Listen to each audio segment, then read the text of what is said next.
अपने पसंदीदा शो के फुल एपिसोड देखने के लिए अभी डाउनलोड करें दंगल प्ले ऐप।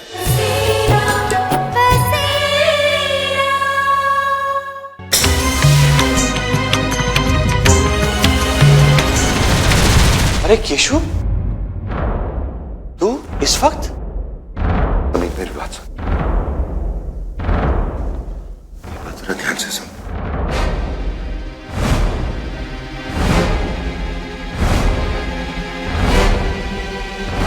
किसी अरे गहरे को देखने नहीं जाऊंगा मैं। आतिश, आतिश, छोड़, छोड़। नहीं, नहीं, नहीं, आतिश, आतिश, छोड़, छोड़।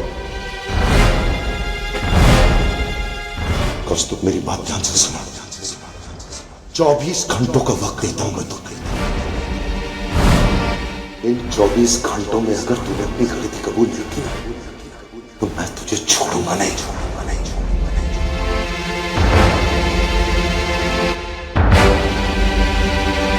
मदन काका की सिक्योरिटी बढ़ा दे, रजिस्टर में से इनका नाम हटवा दे और किसी को मिलने की इजाजत मत दे, प्लीज।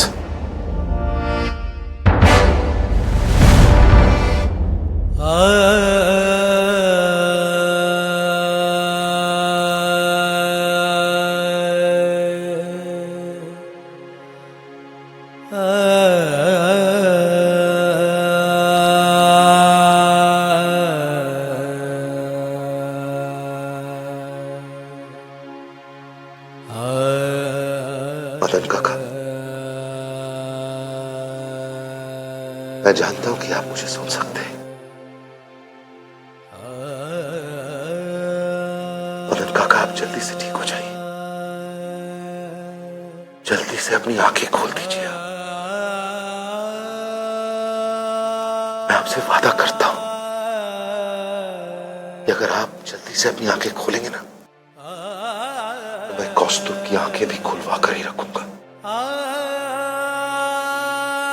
मैं सारी दुनिया की आंखें खुलवा दूंगा ताकि आगे जाकर कोई भी बेटा अपने बाप के साथ ऐसा नहीं करेगा।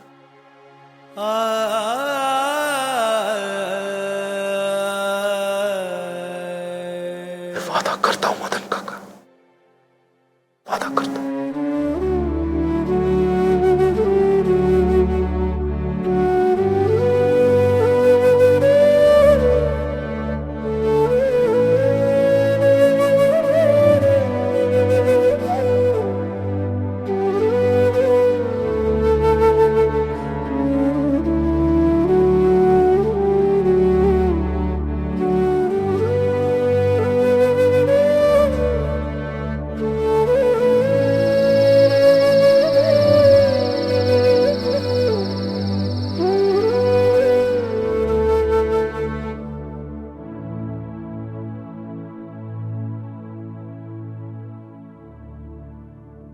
आप यहां?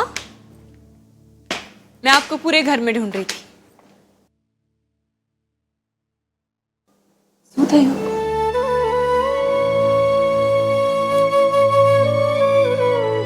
कौन सी दुनिया है गीत की? आजकल कैसे संस्कारों के साथ बच्चे बड़े हो रहे हैं, मुझे समझ में नहीं आ रहा। तू अपने ही जन्म देने वाले बाप की जान ले सकती? मदन काका ने भी कभी कौस्तुभ को गोद में लिया होगा, खेला होगा उसके साथ, जैसे हम हृदय के साथ खेलते हैं। उसकी मासूम आंखों में जब हम देखते हैं, कभी सोच सकते हैं कि बड़ा होकर शायद वो भी कभी ऐसा करे।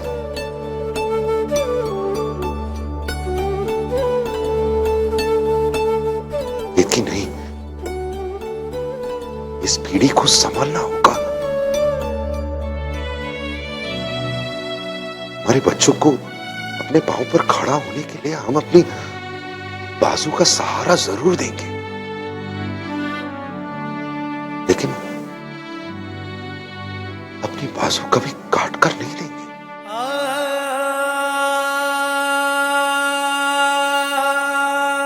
कभी नहीं।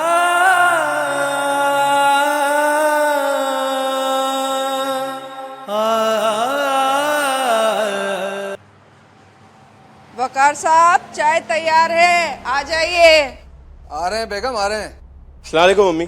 अस्सलाम वालेकुम बेटा। माशाल्लाह, आज तो सुबह सुबह ही तैयार हो गए आप। अम्मी वो कुछ जरूरी काम आ गया था तो बस अच्छा अम्मी मुझे आपसे कुछ कहना था। हाँ बोलो बेटा। कुछ पैसों की जरूरत थी। अरे वाह मियाँ वाह, आज बन ठन के सुबह सुबह सवारी कहाँ चल दी? अब बस कुछ जरूरी काम आ गया था तो बस वहीं जा रहा था। हमारे मुल्क में दो ही लोग सबसे ज्यादा मसरूफ हैं, एक हमारे माननीय श्री प्रधानमंत्री जी और दूसरे हमारे साहिबजादे फैजान अहमद।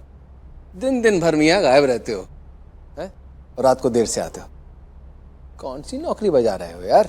अम्मी आपने सुबह सुबह कोसना शुरू कर दिया।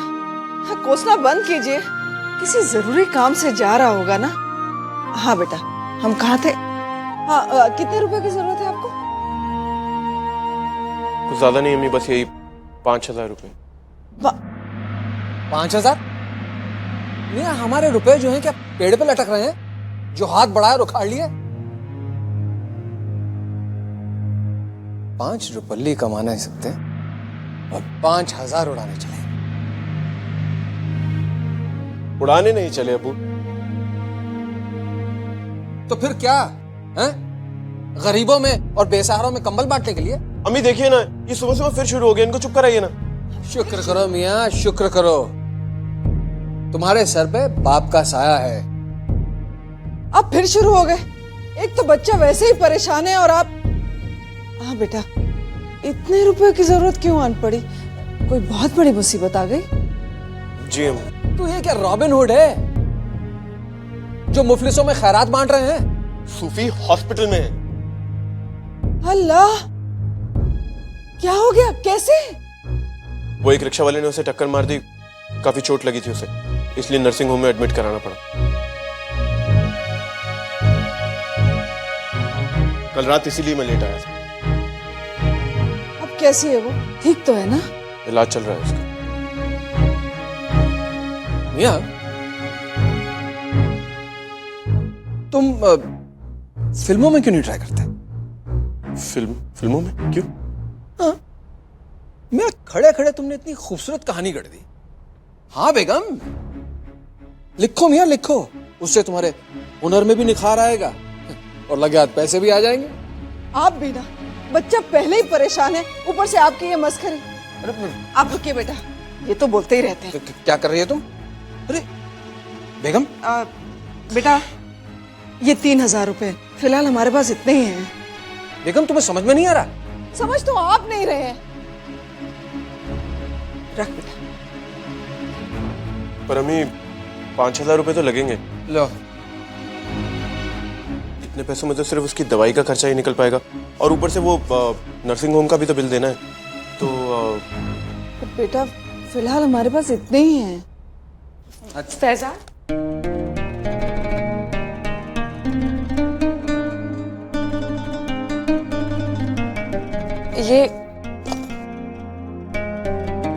ये 2,000 हमारे पास भी है। तुम क्या कर रही हो सबीना? क्या है? शुक्रिया भाभी, शुक्रिया अम्मी। खुदा हाफिज बेटा, अपना और सूफी दोनों का ख्याल रखिएगा। देखा देखा आपने, सबीना तक को समझ में आ गया। पता नहीं आप कब समझेंगे अपने बच्चे को। बोल ली? नहीं, अभी है। अल्लाह सूफी को तंदुरुस्ती बख्शेगा। आमीन।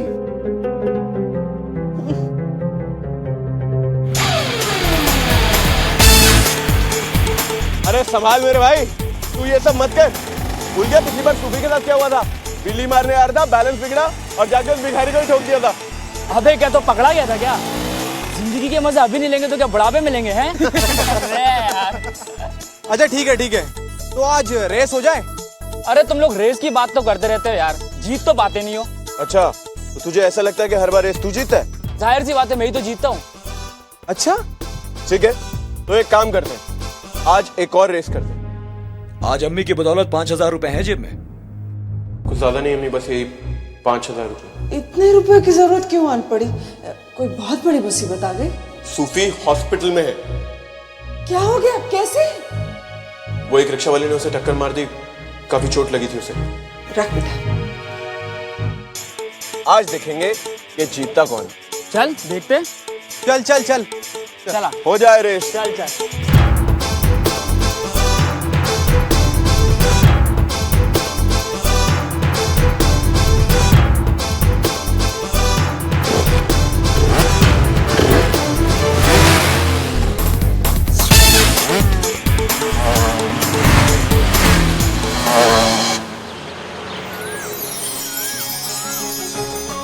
वैसे मैं भी आपको फोन करने के बारे में सोच ही रही थी। फिर से कोई डोमिसाइल सर्टिफिकेट बनवाना था? नहीं नहीं, बस यूं ही। वैसे यूं ही जैसे आज मैं यहाँ यूं ही। यूं ही और बताइए। अब मैं यूं ही इधर उधर की बातें ना करके सीधे मुद्दे की बात पर आता हूँ। Can we go for a drive? Sorry, drive पर तो नहीं। हाँ, अगर आप चाहते हैं तो हम वॉक के लिए जरूर चल सकते हैं। अब क्या? Why not? It's a bright sunny day. चलिए। एक मिनट, मेरे साथ कोई और भी है। कोई और? हाँ, मेरी स्कूटी पंचर हो चुकी है। Oh, your sweet little scooty. Puncture वाला कुछ ही दूर है, बनवा भी लेते हैं। Sure. चलो।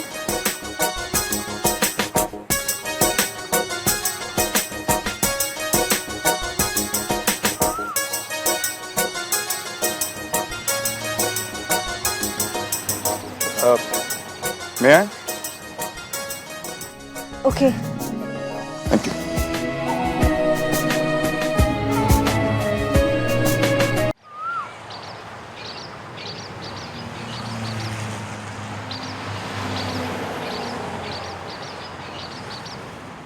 बस पापा और केशु काका यही सोचते रहते हैं कि मदन काका के साथ जो हुआ उसे सबके सामने कैसे लाया जाए और उसे कैसे सुलझाया जाए। कोशिश करने से क्या नहीं हो सकता। उलझनें सुलझ जाती हैं, नए रास्ते खुल जाते हैं। मतलब कोई रास्ता है?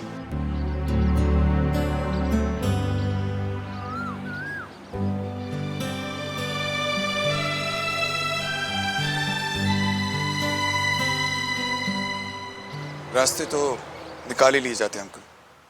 लेकिन हमारे वकील रमनीक जवेरी तो कह रहे थे कि जब तक मदन काका को होश नहीं आएगा उनका कुछ नहीं हो सकता। ऐसा नहीं अंकल। आदमी अगर कोमा में चला जाए तो कानून के दरवाजे उसके लिए बंद नहीं हो जाते। आप लोग चाहें तो मदन काका की तरफ से पिटीशन दायर कर सकते हैं, लेकिन लोअर कोर्ट में नहीं, हाई कोर्ट में, क्योंकि सिर्फ हाई कोर्ट ही ऐसे मामले लेता है। अच्छा, इसका मतलब मदन काका को न्याय मिल सकता है, कुछ ना कुछ हो सकता है। जी हाँ, जिस अस्पताल या नर्सिंग होम में उनका इलाज चल रहा है वहां का मेडिकल सर्टिफिकेट देना होगा। इससे साबित हो जाएगा कि मदन काका जिंदा है। और जहां तक उनके बेटे का उनके जिंदा होने से इनकार करने का सवाल है, तो किसी जीवित आदमी को मरा घोषित करके उसकी प्रॉपर्टी हथियाना, ये धोखाधड़ी का मामला बनता है। दफा 420। और अपने ही पिता को सताना, यंत्रणाएं देना, अपमानित करना, यह असॉल्ट का मामला बनता है, अगर आईपीसी 323। और एक बार ये केस कोर्ट में पहुंच गया तो कौस्तुभ के लिए सच्चाई को नकारना नामुमकिन हो जाएगा।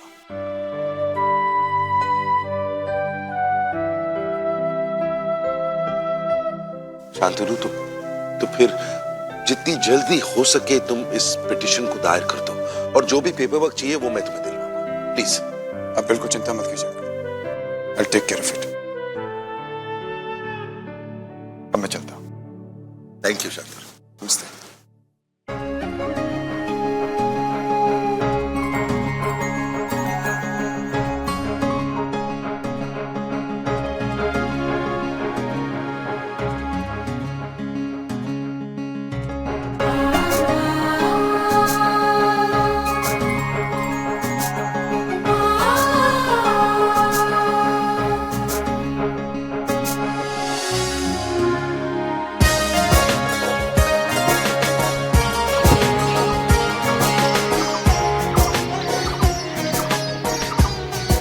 अच्छा हुआ तुम आ गई। तुम्हें कुछ देना था। ये हृदय के नामकरण की सीडी है। नामकरण की सीडी? Wow, thank you. वो उज्ज्वला के लिए जो डोमिसाइल सर्टिफिकेट बनाया था वो ठीक था? आपने बनाया था तो ठीक ही होगा। नहीं, मेरा मतलब था कि तुमने वो एनवलप तो ठीक से देखा था ना? वो तो मैंने उज्ज्वला को दे दिया था। मतलब तुमने नहीं देखा था?